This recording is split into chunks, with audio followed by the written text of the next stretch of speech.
देखो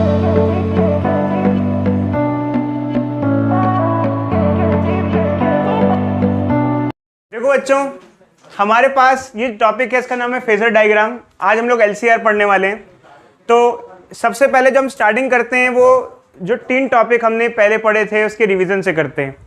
हमने resistive circuit पढ़ा है, हमने कैपेसिटिव सर्किट पढ़ा है, हमने इंडक्टिव सर्किट पढ़ा है, हमने उनकी वोल्टेज और करंट की इक्वेशंस पढ़ी हैं। क्या है ये सब मैंने लिख दिया है। रजिस्टर में हम ये वोल्टेज अप्लाई करते हैं, हमको करंट ये मिलता है। कैपेसिटर में हम ये वोल्टेज देते हैं, हमें करंट ये मिलता है। इंडक्टर में हम ये वोल्टेज देते हैं, करंट हमें मिलता है। अब आगे की कहानी बच्चे अब हम चालू कर रहे हैं। देखो जैसे मान लो ये रजिस्टिव सर्किट है, तो इसमें दोनों का फेज सेम है। फेज मतलब एंगल क्या है, सेम है, तो इसलिए हमने क्या लिख दिया, सेम फेज। कैपेसिटिव सर्किट में आप देखो ये साइन है, एक कॉस है, इसको हमने इस फॉर्म में लिखा। तो यहाँ जो एंगल है इसका ओमेगा टी फेज है, इसको हम एंगल को हम फेज कहते हैं। इसका ये है, कितना डिफरेंस आ रहा है बच्चों, π/2 का आ रहा है। इसमें से कौन आगे और कौन पीछे है बताना। देखो ये बड़ा है, इसकी वैल्यू बड़ी है, इसकी छोटी है। I आगे है और V पीछे है, मतलब V क्या कर रहा है, लैग कर रहा है। वोल्टेज क्या कर रहा है, लैग। अगर हम करंट को रेफरेंस बना दें, इधर देखो बच्चे, अगर हम करंट को रेफरेंस की तरह ट्रीट करें तो हम कह सकते हैं कि वोल्टेज लैग कर रहा है। क्यों? क्योंकि ये करंट के कंपैरिजन में वोल्टेज कम है। करंट का फेज ज़्यादा है और इसका कम है, तो वोल्टेज पीछे है। कितना डिफरेंस है, π/2 का। इंडक्टिव सर्किट की बात करें तो उसमें वोल्टेज ये थी, करंट ये था, इसको सिंप्लीफाई ये किया। अब यहाँ पर कौन लीड कर रहा है और कौन लैग कर रहा है बता सकते हो। इसका ओमेगा टी है, इसका ओमेगा टी माइनस π/2 है, तो कौन पीछे हुआ, कौन कम हुआ, ये कम हुआ। ये कम, इसमें नेगेटिव साइन है ना, तो ये छोटा हो गया। तो वोल्टेज यहाँ क्या कर रही है, लीड कर रही है। कितना लीड कर रही है, π/2, क्योंकि डिफरेंस कितना है, π/2। अब इन सब चीज़ का इंपॉर्टेंस क्या होता है, देखो जी, पहले तो हमको ये देखना है कि जैसे हम बात करते हैं, हमने आपको पहले बताया था लास्ट क्लासेस में कि चाहे आप कैपेसिटिव सर्किट लो एसी में, चाहे इंडक्टिव सर्किट लो, यहाँ पर दोनों का फेज सेम नहीं होता। फेज सेम का मतलब ये होता है कि ऐसा नहीं है कि दोनों एक साथ बढ़ रहे हैं, दोनों एक साथ घट रहे हैं, आगे पीछे बढ़ते घटते हैं। जब एक वैल्यू मैक्सिमम है, इधर देखो हरी, जब एक वैल्यू मैक्सिमम है, जैसे वोल्टेज मैक्सिमम है तो करंट मिनिमम होगा, और जब करंट मैक्सिमम होगा तो वोल्टेज क्या होगी, मिनिमम होगी। इसी को कहते हैं सेम फेज का ना होना। और फेज डिफरेंस π/2 का मतलब यही होता है कि एक मैक्सिमम और एक मिनिमम। तो यहाँ पर कैसे कैसे है, अब क्वेश्चन ये आता है कि सर हमने हर चीज़ करंट के रेफरेंस में क्यों ली है। जैसे आपने कहा करंट से ये लैग कर रहा है, करंट से ये लीड कर रहा है, अभी थोड़ी देर में बताऊंगा आपको अच्छे। क्योंकि हम रेफरेंस ले सकते थे तो वोल्टेज का भी ले सकते थे कि वोल्टेज के कंपैरिजन में ये करंट आगे है, करंट पीछे। हमने किसके कंपैरिजन में लिया है, फ्रॉम आई। तो रेफरेंस किसका लिया गया, करंट का। भी बताते हैं।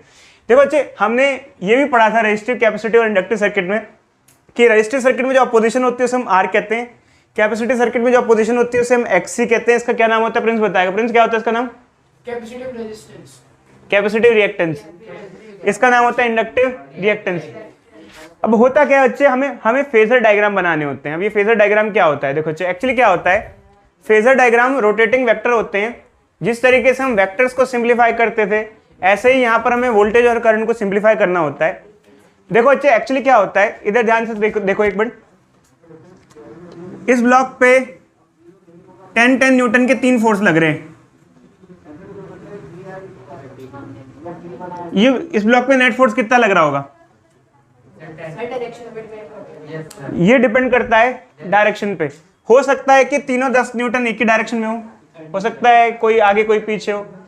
अब यहाँ पर भी एक खास बात होती है बच्चे, यहाँ पर जब हमारे पास जैसे रजिस्टिव सर्किट हो गया, कैपेसिटिव सर्किट हो गया, इंडक्टिव सर्किट हो गया, यहाँ पर अगर हम देखें तो पहले तो इनका करंट और वोल्टेज का फेजर ड्रॉ करते हैं। मतलब जैसे करंट को अगर मैंने ऐसे वेक्टर की तरह दिखा दिया तो वोल्टेज को इसी डायरेक्शन में दिखाऊंगा रजिस्टर के केस में। अब यहाँ पर मैंने दोनों को सेम डायरेक्शन में क्यों लोकेट किया है, क्योंकि देखो बच्चे दोनों का फेज क्या है, सेम है, दोनों सेम फेज में। जबकि अगर कैपेसिटर का अगर मेरे को फेजर ड्रॉ करना है तो मान लो अगर मैंने करंट को ऐसे दिखाया, ऐसे रिप्रेजेंट किया है, तो वोल्टेज को मेरे को ऐसे दिखाना पड़ेगा। अब π/2 एंगल के डिफरेंस पे। अब कोई बच्चा पूछेगा सर ये ऐसे कैसे ड्रॉ किया। देखो बच्चे, एक्चुअली क्या होता है, वोल्टेज में और करंट में कितना फेज डिफरेंस है, कितना एंगल का डिफरेंस है, π/2, 90 डिग्री का। अब क्वेश्चन ये, आई पहले क्यों और वी पीछे क्यों। आपको अच्छा एंगल का पता है, एंगल कैसे मेजर करते हैं। देखो बच्चे, एंगल जब मेजर करते हैं कोई भी, तो जैसे एक रेफरेंस लाइन है, अगर एंगल ऊपर का होता है तो पॉजिटिव होता है, और नीचे का होता है तो नेगेटिव का होता है। समझ में आया? जैसे मान लो ये ए है और ये बी है और 30 डिग्री का एंगल है, और ये सी है, तो बी जो है वो ए से 30 डिग्री आगे है, और अगर सी का देखा जाए तो सी ए से 30 डिग्री पीछे है। नीचे वाला एंगल मतलब कि पीछे बताता है, और ऊपर वाला एंगल आगे बताता है। अब जैसे मान लो यहाँ पर है, अब देखो बच्चे, जैसे मान लो हमने एक फेजर ड्रॉ किया यहाँ पर, तो हमने ये कहा कि वोल्टेज और करंट में π/2 का एंगल है, ठीक है। तो मैंने ड्रॉ कर दिया। अब वोल्टेज को नीचे ही क्यों लिया, ऊपर क्यों नहीं लिया? क्योंकि लैग कर रहा है मतलब पीछे मतलब कि एंगल कितना लेंगे, नीचे। ऐसे इस डायरेक्शन में हम काउंट करते हैं यूं। ये हमारी सेंस ऑफ रोटेशन होती है। जब आप एंगल लेते हो ना, मैथमेटिक्स में एंगल जब पढ़ते हैं, तो सेंस ऑफ रोटेशन किधर होती है? इस डायरेक्शन में। तो ये ध्यान रखना चाहिए। इस फिगर के अकॉर्डिंग यहाँ पर V क्या कर रहा है, लैग कर रहा है। अगर मान लो मुझे इंडक्टिव सर्किट का ड्रॉ करना है तो कैसे करेंगे? मान लो ये करंट है, हमने इसको रेफरेंस ले लिया। वोल्टेज को ड्रॉ करने नीचे करूंगा, ऊपर करूंगा? कितने एंगल पे ड्रॉ करूंगा? 90 डिग्री पे। ऊपर क्यों ड्रॉ किया मैंने? लीड कर रहा है मतलब पॉजिटिव में। अब मैं यहाँ लिख दूंगा VC मतलब वोल्टेज ऑफ कैपेसिटर, और यहाँ लिख दूंगा VL वोल्टेज ऑफ इंडक्टर, यहाँ लिख दूंगा VR वोल्टेज ऑफ रेजिस्टर। अब आपके दिमाग में कई थॉट्स होंगे कि सर ये चल क्या रहा है, फिजिक्स के हिसाब से बताओ। बट मैं आपको एक कहूंगा कि काम करो, दिमाग बंद करो, मैथमेटिक्स के हिसाब से भी चीजें सीखो। अभी आप मैथमेटिक्स के हिसाब से चीजें सीखो, अभी फिजिक्स मत लगाना। मतलब ये सोचो आप फिजिक्स नहीं पढ़ रहे हो, मैथमेटिक्स पढ़ रहे हो, बस ये थोड़े से रूल्स पढ़ रहे हो, बस ये जान के चलो। कोई फिजिक्स का लॉजिक मत ढूंढना, प्योर मैथमेटिक्स पढ़ रहे हो। समझ रहे हो बच्चे? तो ये फेजर डायग्राम हुआ रजिस्टर का, ये फेजर डायग्राम हुआ कैपेसिटर का, ये फेजर डायग्राम हुआ इंडक्टर का। तो अब हमें इससे क्या काम है? एक्चुअली क्या होता है बच्चों, हमको ना LCR सर्किट का फेजर डायग्राम पढ़ना पड़ता है। अभी LCR सर्किट क्या होता है? एक्चुअली क्या होता है, जब हम AC की बात करते हैं, तो हमारे AC में मेन जो एलिमेंट्स होते हैं जो हम लोग यूज़ करते हैं इलेक्ट्रिकल डिवाइसेस में, इंडक्टर भी कई बार यूज़ करते हैं, कैपेसिटर भी यूज़ करते हैं, रजिस्टर भी यूज़ करते हैं। और अगर हम कंबाइंड तीनों को एक साथ यूज़ कर रहे हैं, ऐसे सर्किट को हम नाम देते हैं series LCR circuit. LCR circuit क्या नाम देते हैं बच्चों, बोलो? Series LCR circuit. अब कई बार बच्चे पूछते हैं सर इसका इंपॉर्टेंस क्या है? मतलब मान लो आपने इंडक्टर, कैपेसिटर, रजिस्टर को एक साथ सीरीज में लगा दिया। ये जो सीरीज LCR सर्किट है बहुत सारी जगह यूज़ किया जाता है। ये हमारे कम्युनिकेशन में भी यूज़ किया जाता है। एक्चुअली क्या होता है बच्चे, ध्यान से सुनना मेरी बात को। आपने कभी सोचा है, इधर देखो, आपने कभी सोचा है जब हम लोग इलेक्ट्रॉनिक्स और कम्युनिकेशन पढ़ते हैं, इलेक्ट्रॉनिक्स एंड कम्युनिकेशन, या फिर अगर हम रेडियो की बात करते हैं, रेडियो का काम क्या होता है बता सकते हो बच्चे? रेडियो फ्रीक्वेंसी कैच करना। तो रेडियो की अगर हम बात करें तो उसमें दो ब्रांचेस मर्ज होती हैं, इलेक्ट्रॉनिक्स एंड कम्युनिकेशन। रेडियो में हम क्या करते हैं? इलेक्ट्रॉनिक्स का यूज करके क्या करते हैं? कम्युनिकेशन करते हैं। पता है ना बच्चों? तो इलेक्ट्रॉनिक्स की हेल्प से कम्युनिकेशन किया जाता है। ऐसे ही ये जो LCR सर्किट है, ये रेडियो के रिसीवर सेट्स में लगा होता है। खैर हमारे सिलेबस में ये बहुत ज़्यादा डिटेल में नहीं है कि कैसे फंक्शन करता है, क्या करता है, और अब हम बताएंगे भी नहीं आप लोगों को कैसे काम करता है। बट ये ट्यूनिंग सर्किट में काम आता है। आपने देखा होगा ट्यूनिंग करते हैं हम, सिग्नल कैच करते हैं। इलेक्ट्रॉनिक्स की हेल्प से हम EM वेव को, सिग्नल्स को कैच कर सकते हैं। इलेक्ट्रॉनिक्स की हेल्प से हम सिग्नल को छोड़ सकते हैं, वेव छोड़ सकते हैं। हमारा मोबाइल फ़ोन कैसा डिवाइस होता है? इलेक्ट्रॉनिक डिवाइस होता है। उससे हम वेव छोड़ते हैं और उसमें वेव कैच भी करते हैं। तो यहाँ पर जहाँ हम कम्युनिकेशन वगैरह यूज़ करते हैं वहाँ पर LCR सर्किट का काम आता है। सिर्फ वहाँ नहीं, कई और जगह भी LCR सर्किट का काम आता है। ठीक है, बट कैसे आता है, क्यों आता है, अभी हमारा कोई डोमेन नहीं है इस चीज़ का। बट हमने आपको बता दिया कि LCR सर्किट का कम्युनिकेशन में बहुत इंपॉर्टेंस है। समझे बच्चों? बहुत इंपॉर्टेंस है। एक्चुअली क्या होता है बच्चे, जब हम लोग EM वेव पढ़ेंगे या फिर थोड़ा सा आगे बढ़ेंगे तो मैं आपको बताऊंगा कि किस तरीके से इलेक्ट्रॉनिक्स कम्युनिकेशन एक साथ मिल जाता है। इलेक्ट्रॉनिक्स कैसे कम्युनिकेशन के साथ अटैच हो जाता है। आपने कभी सोचा है कैसे हमारे मोबाइल फ़ोन में इलेक्ट्रॉनिक सर्किट वेव जनरेट करता होगा? कैसे वेव यहाँ से टावर तक जाती होगी, किस तरीके से फंक्शन करता होगा, किस तरीके से कोई भी, जैसे अभी हम यहाँ पर है तो आपने देखा होगा मेरे पास अगर FM रेडियो हो तो जैसे मैं ट्यून करूँगा वेव कैच कर जाएगी। वेव आसपास हमारे है, आपको पता है ना, वेव हमारे आसपास ही है। जैसे मान लो 93.5 रेड FM बजाते रहो, ठीक है, तो जैसे मान लो ये हमारा ये FM है, क्या इस रूम में वो वेव होगी या नहीं होगी? बिल्कुल होगी। बट हमारा ट्यूनिंग सर्किट क्या करेगा? उसको कैच करेगा। तो किस तरीके से वो कैच करता है, उस वेव को रिसीव करता है और सिग्नल को कन्वर्ट करता है, ये कहानी अच्छे हमारे करिकुलम में अभी है नहीं। बट ये है कि ये वो पार्ट है जहाँ इलेक्ट्रॉनिक्स और कम्युनिकेशन एक दूसरे को मैच करते हैं। मतलब किस तरीके से इलेक्ट्रॉनिक्स की हेल्प से हम क्या कर सकते हैं, कम्युनिकेट कर सकते हैं, और उसका बेसिक लॉजिक यहीं से चालू होता है। समझ में आ रहा है बच्चों? Series LCR circuit. और दोस्त ये नहीं है कि LCR सर्किट सिर्फ यहीं यूज़ होता हो, बहुत अलग अलग जगह भी सीरीज LCR सर्किट्स यूज़ होते हैं। तो बस ये ध्यान रखना, EM वेव को कैच करने के लिए या फिर वेव जनरेट करने के लिए भी कई बार उसको यूज़ किया जाता है। कम्युनिकेशन में भी काम आता है बहुत ज़्यादा। कैसे आता है अभी उसको छोड़ दो डिस्कशन, ठीक है? अभी आप उसको दिमाग में मत डालना। कई बार बच्चे पूछ लेते हैं ना, सर ये क्यों पढ़ रहे हैं हम लोग? इसलिए मैं बता रहा हूँ कि इसकी डीप जो स्टडी होती है उसमें ये होता है कि हम कम्युनिकेशन वगैरह में इसको यूज़ करते हैं। जब आप पढ़ाई करोगे आगे जान लोगे, इसके बाद कभी मैं आपको बताऊँ। बच्चे तो अब हम पढ़ रहे हैं सीरीज LCR सर्किट, ठीक है? क्या फंक्शनिंग होती है, क्या कहानी होती है, अभी हम सबको साइड रख देते हैं। क्यों हम पढ़ रहे हैं, किस काम आता है, वो सब काम आता है भाई, बहुत काम आता है कम्युनिकेशन वगैरह। मैंने आपको बताया रिसीवर सेट्स में लगा होता है, ट्रांसमीटर में लगा होता है, जिसकी हेल्प से आप घर में एक रेडियो बना सकते हो, वॉकी टॉकी बना सकते हो। थोड़ा आइडिया दे रहा हूँ बच्चे, वहाँ पे यूज़ होता है। बट अभी हमारा कोई इंपॉर्टेंस नहीं उस चीज़ को पढ़ने का। हमारा फिर काम क्या है? हमारा काम क्या है? हमारे को सीरीज LCR दिया हुआ है। सीरीज LCR मतलब अगर सीरीज में 3 एलिमेंट लगे हों, इंडक्टर, कैपेसिटर और रजिस्टर, इसे हम कहते हैं सीरीज LCR सर्किट। ऑल दो पैरेलल LCR भी होता है। कोई बच्चा बताएगा पैरेलल LCR क्या होता होगा? तीनों पैरेलल में कनेक्टेड है, बट ये CBSE में नहीं है। CBSE में सिर्फ सीरीज LCR सर्किट है। इधर देखो बच्चे बोर्ड पे। तो अब एक्चुअली क्या होता है सीरीज LCR सर्किट में? क्या होता है, जैसे मान लो हमारे पास सर्किट है, अब हमें इसका फेजर डायग्राम ड्रॉ करना है पूरे कंबाइंड सर्किट का। तो हम क्या करेंगे, इन तीनों को मैच कर देंगे, इन तीनों को क्या कर देंगे, मर्ज कर देंगे। क्या कर देंगे बच्चों? मर्ज कर देंगे। मर्ज करने का मतलब क्या है कि सबको एक साथ कंबाइन कर देंगे, क्योंकि तीनों एलिमेंट हमने यूज कर लिए। तो देखो बच्चे, जैसे मान लो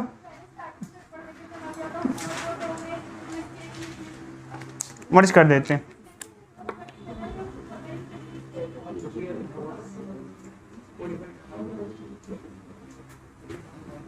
ये किसका फेजर हुआ बच्चों, बताना? सीरीज LCR का फेजर हुआ। किसका फेजर हुआ? सीरीज LCR, क्योंकि हमने यहाँ तीनों एलिमेंट से उनका फेजर क्या कर दिए, सबके मर्ज कर दिए। करंट ये ले लिया, रजिस्टर के लिए तो सेम डायरेक्शन रहेगी, और कैपेसिटर के लिए VC क्या रहेगा, नीचे रहता है। कोई डाउट बच्चों? अगर तीनों पिक्चर को एक साथ मर्ज एक ही पे ओवरलैप कर दो तो कैसा आ जाएगा? ऐसा आ जाएगा? ये नहीं आएगा।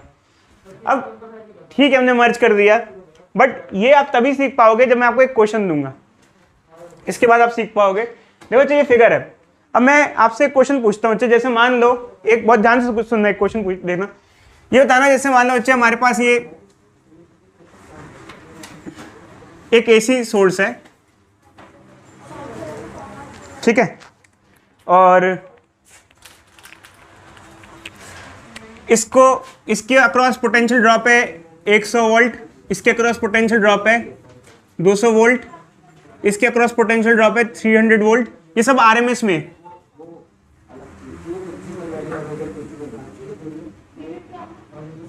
कितना वोल्टेज सप्लाई होगा? सप्लाई वोल्टेज कितनी होगी, बता सकते हो बच्चे? कितनी वोल्टेज सप्लाई की जा रही होगी? AC ले लो, DC ले लो यार, चलो DC ले लेते हैं। DC ले लो, AC ले लो, चलो 600 कैसे बताओ बच्चे? तीनों कंबाइन कर देते हैं ना। देखो बच्चे, जितनी वोल्टेज यहाँ से मिलती है वो उतनी खाता है।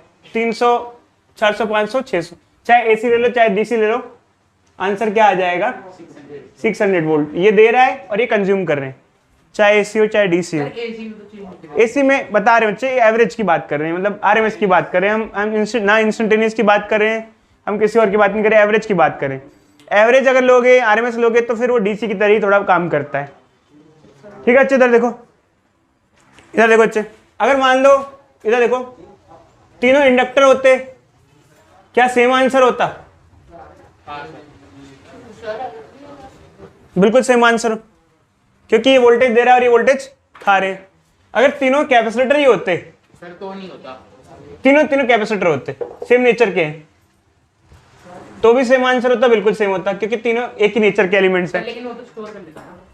अभी रुको अच्छे, वो वोल्टेज लेगा, स्टोरेज करेगा ना बाद में। अब ध्यान सुनना, बट मान लो हमारे पास ये LCR है, यहाँ तीनों एलिमेंट क्या है, सेम नहीं है, डिसिमिलर है। समझ में आया बच्चे? अभी हमने देखा कि जहाँ सिमिलर एलिमेंट थे वहाँ डायरेक्टली वोल्टेज क्या हो जाती थी, ऐड हो जाती थी।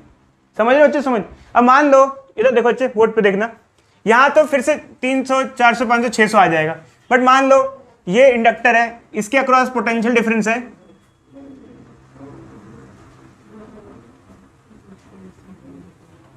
700 वोल्ट, इसके अक्रॉस 400 वोल्ट, इसके अक्रॉस 400 वोल्ट। क्या जो सोर्स की वोल्टेज है इसको ऐड करना, क्या 1500 वोल्टेज होगी सोर्स की, या कुछ और होगी? कह नहीं सकते सर, अभी तो सर 1500 होगा। बच्चे अगर सेम एलिमेंट्स होते हैं तो डायरेक्टली ऐड हो जाता है। जैसे मान लो ये कैपेसिटर है तीनों, तो यहाँ पर अगर सेम वैल्यू ले लें हम लोग, जैसे कि क्या क्या दिया हुआ है, 700 400 400, तो ये कितना हो जाएगा, डायरेक्टली ऐड करेंगे कितना हो जाएगा, 1500 हो जाएगा। क्यों? क्योंकि सेम एलिमेंट्स हैं, सेम एलिमेंट रहेंगे तो उनकी वोल्टेज या करंट वोल्टेज होंगे सेम ही डायरेक्शन में होंगे, एलिमेंट सेम है। जैसे मान लो एक ब्लॉक है, अगर एक ब्लॉक है उस पर 3 फोर्स लग रहे हैं, एक लग रहा है 700 न्यूटन का, एक लग रहा है 400 न्यूटन का, और एक लग रहा है 400 न्यूटन का। बता सकते हो नेट फोर्स कितना होगा? डायरेक्टली ऐड कर दें, क्योंकि एक ही डायरेक्शन में। ये कितना हुआ, 1500 न्यूटन, ही सही आंसर हुआ। बट एक्चुअली क्या है कि अगर यही तीनों फोर्स सेम डायरेक्शन में ना हुए, अलग अलग डायरेक्शन में हुए, जैसे मान लो लेट्स से एक एग्जांपल, 700 न्यूटन ऊपर लग रहा है ऐसे, 400 न्यूटन यहाँ लग रहा है, और 400 न्यूटन यहाँ लग रहा है, क्या अब इसको हम डायरेक्टली ऐड कर सकते हैं? नहीं कर सकते। फिर कैसे ऐड करेंगे? सर वही लगाओ, cos थीटा। Vector addition. क्या यूज करेंगे? Vector addition. चलो बच्चे एक मिनट रुको, एक मिनट रुक जाओ बच्चों, एक मिनट इधर देखो भाई। हाँ देखो भाई, अगर ऐसी फिगर होगी तो क्या करेंगे, पहले इन दोनों को संभाल लें, इन दोनों को बैलेंस कर लें। कितना आएगा इन दोनों को? 300। कितना, ऊपर या नीचे? ऊपर। ये 700 ऊपर है, 400 नीचे, इन दोनों को माइनस कर लेते हैं। इन दोनों का हिसाब कर देंगे तो 300 आ जाएगा ऊपर, और 400 तो इधर है ही है। कितने फोर्स बचे अब? सर अब लगाओ cos थीटा, वो वाला लगाओ। अब कितने फोर्स बचे? 2। अब क्या लगा लेंगे? a square plus b square plus 2ab cos theta. cos theta, एक मिनट रुक जाओ बच्ची, अलग अलग है ना, अनइक्वल है ना। इधर देखो, ये 0 हो जाएगा, कोई बच्चा बताएगा क्यों? cos 90। क्योंकि दोनों वेक्टर में 90 डिग्री का एंगल है। जब cos 90 की वैल्यू 0 हो जाती है तो क्या बच्चे का ये बताना, यहाँ कितना वैल्यू आएगी इसकी? 300 का स्क्वायर प्लस 400 का स्क्वायर। 300 का स्क्वायर क्या होता है? 900। सर 500 आ गया आंसर। 2500 क्या होता है? रूट में क्या आ जाएगा? 500। समझ में आया बच्चों?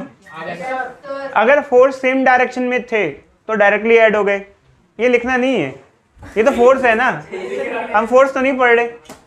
अब देखो बच्चे, फोर्स जब सेम डायरेक्शन में थे तो डायरेक्टली ऐड हो गए, बट अलग अलग एंगल पे थे, डायरेक्ट ऐड नहीं किया। कैसे ऐड किया उनको? वेक्टर एडिशन किया। अब सेम सिचुएशन बच्चों यहाँ पर होगी। कैसे? अब देखो बच्चे, एक्चुअली क्या है, ये तीनों एलिमेंट सेम नहीं है। यहाँ तो तीनों एलिमेंट सेम थे, ये तीनों एलिमेंट सेम नहीं है, अलग अलग है। देखना, इंडक्टर की वोल्टेज किधर दिखाते हैं हम? ऊपर। कितनी होगी? 700। रजिस्टर की वोल्टेज किधर दिखाते हैं? इधर। कितनी है? 400। इसकी कैपेसिटर की कितनी है? 400। ठीक है, फिगर सेम है, वहां न्यूटन था, यहाँ क्या है? वोल्ट है। इसको माइनस करोगे तो क्या आ जाएगा? 300 पर आ जाएगा, और ये क्या हो जाएगा? 400। सिंप्लीफाई करोगे रिजल्टेंट कितना आ जाएगा? 500 वोल्ट आ जाएगा। अब आप कहोगे कि सर हमेशा फिगर बना के करना पड़ेगा, हमेशा फिगर बना के करना पड़ेगा। नहीं, सर वो क्या लिखा है सर नीचे? 400 बच्चे। देखो बच्चों, इधर देखो बच्चे, हम लोग हमेशा इस तरीके से फिगर बना के नहीं करेंगे। हम एक बार इसको ना सिंप्लीफाई करके आंसर दे देते हैं। मान लेते हैं बच्चों में से कोई एक बड़ा होगा, VL और VC में से एक बड़ा होगा। चलो मान लेते हैं VL बड़ा है, ठीक है। अगर VL बड़ा है, if VL is greater than VC, तो ये दोनों तो माइनस हो जाएंगे ना। क्या बचेगा बताना? VL माइनस VC, और ये इधर VR बचेगा। अब ये दोनों कैसे वेक्टर हो गए? 90 डिग्री पे। तो रिजल्टेंट क्या आ जाएगा? Under root plus A² plus B², क्योंकि आगे वाला क्या हो जाएगा? 0 हो जाएगा। तो नेट वोल्टेज क्या आ जाएगी? VR का स्क्वायर VL माइनस VC²। ये फॉर्मूला हमेशा हम यूज करेंगे, फिगर बना के नहीं करना है, फॉर्मूला यूज करना है, ठीक है बच्चे। अभी फिगर बनाई थी ना हमने, ऐसे नहीं। बच्चों क्वेश्चन हमें दिया गया है कि अगर मान लो हमारे पास एक LCR सर्किट है, रजिस्टर का पोटेंशियल डिफरेंस 500 है, इंडक्टर का 300 है, कैपेसिटर का 300 है, सप्लाई वोल्टेज क्या होगा? तो अगर आप इसको इसमें पुट करोगे या फिर फेजर डायग्राम ड्रॉ करोगे, तो इंडक्टर की 300 ऊपर आ जाएगी, कैपेसिटर की 300 नीचे आ जाएगी, रजिस्टर की कितनी आ जाएगी? 500 आ जाएगी। ये दोनों कट जाएगा, नेट वोल्टेज कितनी आ जाएगी? 500 वोल्ट आ जाएगी। तो ये हमारा आंसर आ जाएगा। इसे कहते हैं वोल्टेज फेजर। ये जो फेजर हमने पढ़ा, इसे कहते हैं वोल्टेज फेजर। Voltage phasor. कोई और तरीके का नहीं सर आप इसके उसमें? हाँ बच्चे, वोल्टेज फेजर। देखो बच्चों, अभी हमने पढ़ा वोल्टेज फेजर। वोल्टेज फेजर में एक दो चीजें और देख लो बच्चे, इधर देखो। जैसे मान लो ये हमने रिजल्टेंट निकाला, रिजल्टेंट यहाँ कहीं आएगा बीच में। ये वही नेट वोल्टेज है, रिजल्टेंट वोल्टेज। कोई डाउट किसी को? ये बीच में आई। जैसे दो वेक्टर होते हैं, उनका रिजल्टेंट बीच में आता है, ऐसे ही बीच में आएगा। अब हम आते हैं इंपीडेंस फेजर। अब इंपीडेंस क्या होता है? देखो बच्चे, जैसे कोई LCR सर्किट है, तो LCR सर्किट में 3 अपोजिशन होंगी। एक तो रेजिस्टेंस करेगा, एक इंडक्टिव रिएक्टेंस करेगा, और एक कैपेसिटिव रिएक्टेंस करेगा। समझ में आ रहा है बच्चों? 3 एलिमेंट हैं तो 3 अपोजिशन होंगी। रजिस्टर जो अपोजिशन करेगा उसे रेजिस्टेंस कहते हैं, इंडक्टर जो करेगा उसे इंडक्टिव रिएक्टेंस कहते हैं, कैपेसिटर जो करेगा उसे कैपेसिटिव। जिस डायरेक्शन में वोल्टेज ली जाती है उसी डायरेक्शन में इनकी अपोजिशन ली जाती है। आप कहोगे क्यों? अभी इसका कोई आंसर नहीं दूंगा मैं, ठीक है। बट दोबारा देख लो बच्चे, जिस डायरेक्शन में इनकी वोल्टेजेस ली जाती हैं, जैसे रजिस्टर अगर आगे है ऐसे, तो रजिस्टर की अपोजिशन है वो इधर ही ली। इंडक्टर की वोल्टेज ऊपर है तो उसकी अपोजिशन भी उधर ही ली। कैपेसिटर की वोल्टेज नीचे है तो उसकी अपोजिशन भी उधर ही ली। समझ में आया बच्चों? जैसे इनकी वोल्टेजेस ली वैसे ही इनकी अपोजिशन ली जाती है। ठीक उसी तरीके से इसे सॉल्व किया जाता है। जैसे नेट वोल्टेज का रिजल्ट आता है वैसे ही नेट अपोजिशन का रिजल्ट आता है। जो इंपीडेंस होता है उसको हम Z से डिनोट करते हैं, इसको हम नेट अपोजिशन भी बोल सकते हैं, नेट अपोजिशन कह सकते हो, बट उसका नाम एक्चुअली इंपीडेंस ही होता है और इसकी यूनिट ओम होती है, वही जो रेजिस्टेंस की यूनिट होती है। तो किसी भी एक LCR सर्किट में जो नेट अपोजिशन होता है उसे इंपीडेंस कहते हैं। उसका फॉर्मूला जैसे ऊपर था वैसे ही नीचे है, कोई फर्क तो नहीं बच्चे, जैसे ये करते थे वैसे ही। तो इसमें ना दिक्कत नहीं आती क्योंकि सेम सा ही है, बस चीज़ें चेंज हो जानी है। मैथमेटिकली अभी हम पढ़ रहे हैं, कुछ फिजिक्स के हिसाब से तो बता नहीं रहे आपको। अब इसके अंदर कुछ 2-3 चीज़ें बच्चों और सीखने को मिलती हैं। जैसे कि एक टर्म हम डिस्कस करते हैं जिसे हम कहते हैं पावर फैक्टर, जिसे हम कहते हैं पावर फैक्टर। पावर फैक्टर क्या होता है बच्चों, ये मैं आपको थोड़ी देर में बताऊंगा, बट ध्यान रखना। जैसे ये हमारा वोल्टेज फेजर है, ये हमारा इंपीडेंस फेजर है। नेट वोल्टेज यहाँ होगा और मान लो इंपीडेंस यहाँ है, ये वही नेट वोल्टेज और ये हुआ नेट अपोजिशन, ये वही नेट वोल्टेज और ये हुआ नेट अपोजिशन। अब देखो जैसे मान लो ये नेट वोल्टेज है और ये हमने दिखाया था करंट यहाँ पर है, ये करंट लिया था ना, ये करंट है, ये करंट है, करंट इस एक्सिस पे। एक्चुअल में क्या है, नेट वोल्टेज और करंट में जो एंगल बनता है उसे कहते हैं फाई। क्या कहते हैं? फाई। देख रहे हो ये करंट है, अब मान लो इन दोनों का नेट वोल्टेज यहाँ आ गया तो ये एंगल जो होगा फाई होगा। अगर हम कॉस फाई ले लें, फाई का कॉस ले लें, कॉस ऑफ फाई ले लें, तो कॉस ऑफ फाई को क्या कहते हैं? Power factor. समझ रहे हो बच्चे? फाई क्या होता है बताना, फाई क्या होता है? Phi is angle between V net and VR। Net voltage and I. ठीक है। अब देखो बच्चे, मान लो cos फाई है, ये cos फाई है, अब ये ट्राइंगल सा बन रहा है, इसे हम कह सकते हैं वोल्टेज फेजर। अब अगर मान लो इसमें मैं आपसे कहूं ये जो फेजर ट्राइंगल सा बन रहा है, इसके अंदर cos फाई की वैल्यू आपसे पूछूं, बता सकते हो cos फाई की वैल्यू क्या आएगी इसके अंदर? cos 45 1/√2। अरे बच्चे वो तो तब आएगी जब एंगल वगैरह दिया हो। देखो एंगल गिवन था 90। मान लो, अरे सुनो, इसको उठा के इधर रख दिया जाए, मान लो इसको उठा के रख दिया जाए, ये कैसा बन सकता है? और हाफ हो जाएगा उसका। ये हो गया फाई, ये वी नेट है, ये क्या है? यल माइनस वी सी, और ये क्या है? V R. बताना बच्चों, आपने ट्रिग्नोमेट्री पढ़ी है, cos फाई क्या होता है बोलो? सर बेस अपॉन बेस कितना है यहाँ पर? VR upon V net. Base क्या है बच्चे ये, और हाइपोटेन्यूज क्या है ये? क्या लिख दूंगा? V R by V net. अच्छा वी नेट। अच्छा देखो बच्चे, जैसे फाई की वैल्यू हमने यहाँ से निकाली cos फाई की, ऐसे इससे भी निकाल सकते हैं हम लोग, हम इम्पिडेंस फेजर से भी निकाल सकते हैं। कोई बच्चा बताएगा यहाँ से क्या वैल्यू आएगी? अगर यहाँ का ट्राइंगल √2 पूरा सॉल्व करके। इधर देखो बच्चे, ये z हो गया, ये XL माइनस XC हो गया, ये R हो गया, क्या आएगा बताना बच्चों? बेस क्या होगा? R upon R by Z। तो पावर फैक्टर ये होता है। अब पावर फैक्टर क्या चीज़ है, हम इसको पावर फैक्टर क्यों बुलाते हैं? देखो बच्चे, मैंने आपको बताया था किसी भी ऐसी सर्किट में जो पावर का फॉर्मूला होता है वो पावर V इंटू आई नहीं होता, V RMS I RMS cos phi होता है। cos फाई जो यहाँ होता है, इसको हमने नाम दे रखा है, इसे कहते हैं पावर फैक्टर, इसे कहते हैं पावर फैक्टर। ठीक है बच्चों, पावर फैक्टर। हमने यहाँ पर पावर फैक्टर पढ़ लिया, हमने कुछ चीजें पढ़ ली। अब हमको एक दो चीजें और देखनी है। किसी भी LCR सर्किट में, जैसे सीरीज LCR सर्किट है, देखो इधर देखो बच्चे, जैसे मान लो if we have a series LCR circuit,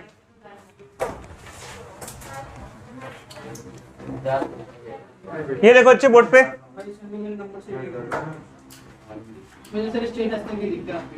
ये देखो बच्चे, ये हमारे पास सीरीज LCR सर्किट है, ठीक है। इसके अंदर अगर हमें सर्किट का करंट निकालना है, क्या तीनों एलिमेंट से सेम करंट पास होगा या नहीं होगा? सीरीज में करंट सेम होता है। मैंने आपको एक चीज बोली थी ना स्टार्टिंग में, हमने करंट को रेफरेंस क्यों लिया? हमने हर चीज करंट के हिसाब से क्यों ली? क्योंकि सीरीज LCR सर्किट में तीनों में सीरीज में करंट क्या रहता है? सेम रहता है, इसीलिए हमने करंट को रेफरेंस लिया था। सुन लो बच्चे, तो करंट को हमने रेफरेंस दिया था। अब मान लो सर्किट का करंट मालूम करना है। करंट क्या होता है? Net voltage by opposition, I equal to V by R होता है ना बच्चों। यहाँ पोजीशन की जगह क्या लिखूंगा मैं? Z लिखूंगा। क्यों बताओ, Z क्यों लिखेंगे हम? देखो बच्चे, हमारे पास ये सर्किट है, इसके अंदर 3 एलिमेंट अपोज कर रहे हैं, तो तीनों की नेट अपोजिशन ली जाएगी, जिसे हम कहते हैं इम्पीडेंस। क्या कहते हैं? इम्पीडेंस।